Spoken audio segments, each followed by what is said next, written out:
తెలంగాణ యువతకు జపాన్లో ఉద్యోగాల కల్పన కోసం 2 సంస్థలతో టీ సర్కార్ ఎంఓయూ కుదుర్చుకుంది.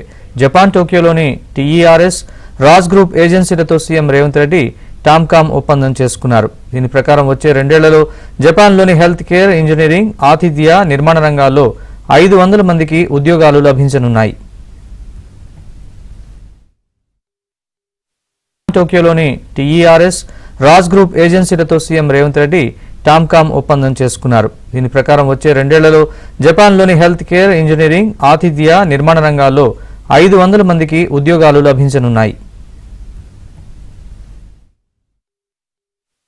టోక్యోలోని టీఈఆర్ఎస్, రాజ్ గ్రూప్ ఏజెన్సీలతో సీఎం రేవంత్ రెడ్డి టామ్కామ్ ఒప్పందం చేసుకున్నారు. దీని ప్రకారం వచ్చే 2 ఏళ్లలో జపాన్లోని హెల్త్ కేర్, ఇంజనీరింగ్, ఆతిథ్య, నిర్మాణ రంగాల్లో 500 మందికి ఉద్యోగాలు లభించనున్నాయి.